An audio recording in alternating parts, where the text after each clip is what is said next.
أشهد أن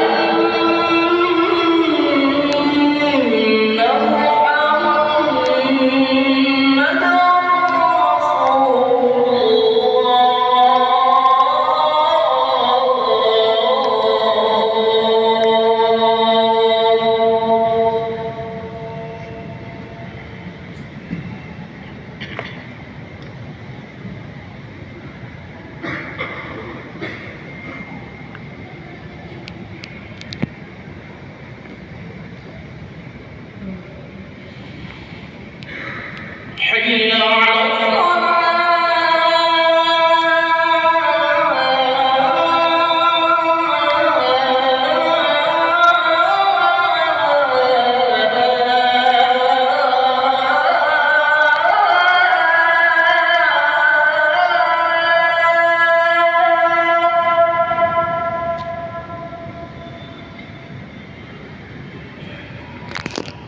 حي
Alhamdulillahilladzi hadana li hadza wa ma kunna linahtadiya laula an hadana Allah.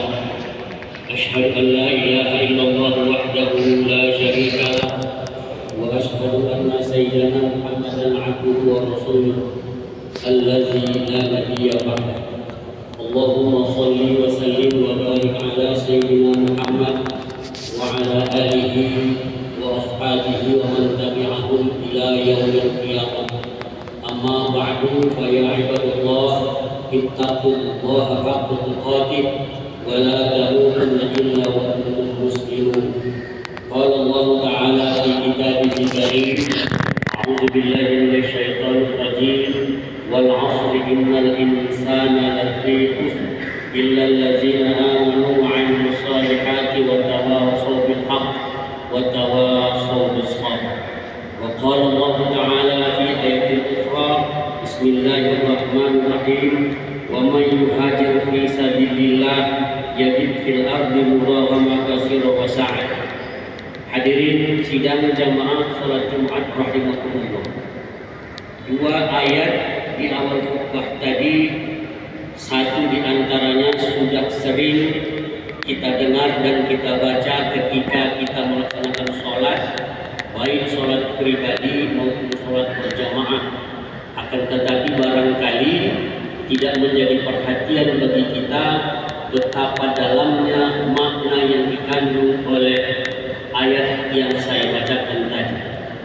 Yang kedua, barangkali kurang familiar karena ini diambil dari surah An-Nisa atau surah keempat ayat 100. Yang pertama tadi Allah menjelaskan bagaimana pentingnya waktu, sehingga Allah menyatakan orang yang tidak mampu memanage waktu dia dikelompokkan kepada orang yang merugi. Dan cara memanage waktu menurut Islam adalah beriman dan beramal saleh.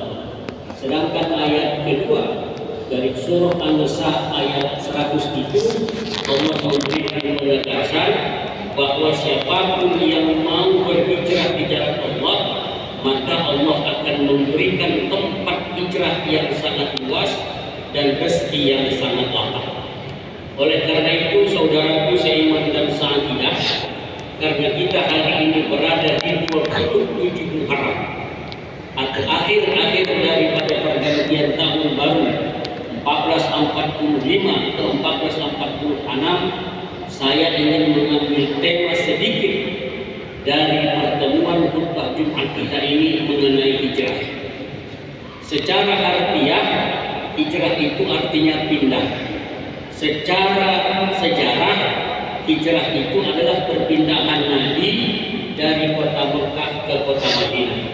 Maka pertanyaannya, apakah kita sekarang ini pindah sebagaimana pindahnya Nabi dari Mekah ke Madinah, atau kita pindah dari Medan ke daerah lain? Jawabannya tidak. Tapi kita wajib pindah. Pindah dari mana? Pindah dari kezaliman, minal zulumati ilan nur.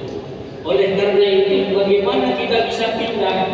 Kita bisa pindah kalau mau kita melakukan evaluasi atau penilaian. Bagaimana supaya penilaian itu sama, tidak menurut kadar kemampuan akal dan nafsu kita? Maka saya ingin menyampaikan hadis Rasulullah Sallallahu Alaihi Wasallam yang cukup panjang, tapi saya ambil 3 saja pada hari ini. Inilah bahan evaluasi kita. Kata Nabi dalam sebuah hadis riwayat Tirmizi, "Iza fa'alat ummati 15 khoslatan bihal bala." Kata Nabi, kalau umat telah melakukan 15 perkara, maka dengan demikian akan datang bala. Bala itu diartikan dengan cobaan, dengan ujian, tapi juga bisa dengan musibah. Oleh karena itu tergantung bagaimana kita melihatnya. Apa yang 15 itu akan terlalu panjang untuk kita uraikan satu persatu, maka saya mengambil 3 hal saja. Yang 3 hal ini pun tidak saya uraikan secara detail, tapi bapak-bapaklah, saudarakulah yang menilai untuk menyatakan sudah adakah itu atau belum. Kalau sudah ada, berarti harus kita perbaiki. Bagaimana solusinya nanti pada bahagian terakhir nanti. Yang pertama, kata Nabi, pintu bala yang menjadikan datangnya bala itu apabila iza kana ma'nahu bala, jika harta negara berputar pada orang-orang tertentu. Saya bilang, jika harta negara berputar pada orang-orang tertentu. Untuk ini kita tidak usah terlalu sempit memaknakan harta itu dengan benda.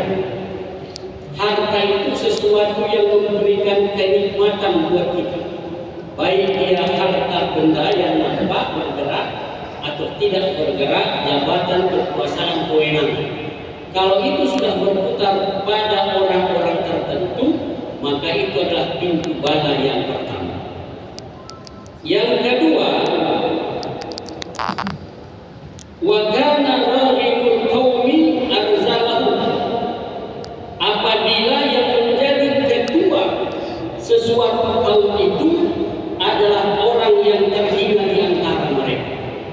Artinya, ketika ada pemilihan sesuatu pimpinan di antara satu kaum, kelompok kecil atau besar, maka yang terangkat dari kelompok itu untuk menjadi pemimpin mereka adalah orang yang paling hina di antara mereka. Apakah karena itu kelompok orang terhina? Tidak. Di situ banyak seluruhnya orang dari kelompok dan berbagai strata, tapi yang terpilih adalah orang yang terhina. Yang ketiga, wa akrimar rajulu mahabbata syarrihi. Kemudian yang ketiga, pada masa itu kata Nabi, seseorang dimuliakan karena kejahatan. Hadirin sidang jamaah Jumat yang mulia, dari 15 pintu bala yang disebutkan Nabi dalam hadis yang panjang itu, cukuplah saya kira yang 3 ini untuk kita evaluasi, kita lihat-lihat, kita teliti jawabannya iya atau tidak. Saya tidak mengatakan iya atau tidak, tergantung kepada bapak-bapak bagaimana menilainya. Maka diperlukan kejujuran internal untuk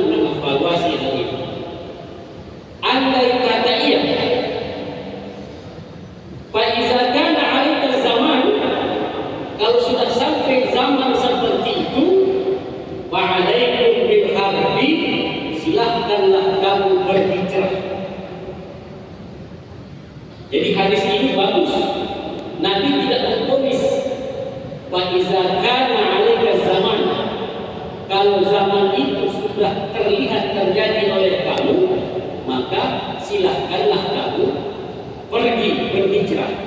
Sahabat bertanya, wa idza kana wa ila al-mihrab, kemana kami pergi? Kata Nabi, ilallahi wa sunnati rasulih, hijrahlah kamu, pindahlah kamu kepada sunnatullah, kepada Allah dan sunnah Nabi. Artinya pindahlah ke cara hidup yang Allah ridhoi. Maksudnya yang Allah sudah atur di Al-Quran. Pertanyaannya, apakah Al-Quran itu sudah lengkap? Karena sekarang ini ada orang, tak tahu kita apakah karena bodohnya atau karena pintarnya, bercakap di medsos, katanya Al-Quran itu turun hampir 23 tahun pada zaman Daud. Maka turunnya Quran yang disebut dengan asbabun nuzul itu adalah untuk masa itu. Maka sekarang perlu penafsiran ulang itu katanya. Apakah pendapat itu karena pintarnya atau karena bodohnya? Terserah dia. Tapi Allah sudah mengunci bahwa Al-Quran yang 30 juz itu cukup untuk menjadi pedoman umat Islam sampai akhir zaman. Karena apa? Karena kehidupan ini dahulu berputar. Contoh kejahatan yang ada sekarang ini itu adalah kejahatan yang sudah pernah berulang di zaman sebelum Nabi lahir. Karena awal dan puncak kejahatan yang paling dahsyat itu adalah di zaman jahiliyah. Hari ini senakal-nakal orang, tidak ada anak yang membunuh, saya ulangi, tidak ada orang tua yang membunuh anak. Tidak ada. Sepreman-preman sebiadab-biadab ayah, tidak akan ada ayah membunuh anak kandung. Tapi dulu ayah tega membunuh anak kandung lahir perempuan karena malu, dan dibunuh anak laki-laki pada zaman Fir'aun karena takut.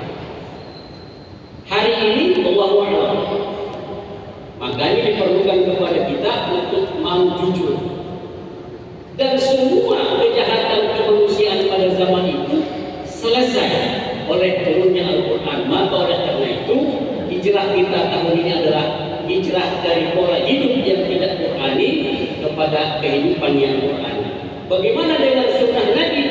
Hadirin harus memahami bahwa seluruh isi Al-Quran itu bersifat umum, global, panduan-panduan rinciannya ada pada hadis. Maka jangan pernah memisahkan antara Quran dan hadis. Hadirin sidang maklumat yang mulia, ini sajalah khutbah kita pada Jumat kali ini. Intinya mau kita melakukan perubahan, mau kita jujur, mau kita untuk melihat mana yang salah dan mana yang benar dalam diri kita. Sekilas tambahan bahwa hari ini dunia kita sedang tidak nyaman. Artinya harus kita bedakan mana Islam dan mana orang Islam. Kalau Islam itu sudah Allah jamin sampai kiamat tak akan terganggu, tak akan terkotori. Siapapun tidak akan bisa merusak Islam, karena Islam itu datang dari Allah, Allah yang pelihara. Tapi orang Islam itu memang sangat rentan dari gangguan, baik gangguan pemahamannya atau gangguan yang lain-lain. Maka oleh karena itu himbauan yang disampaikan oleh PKM tadi pantas untuk kita respon.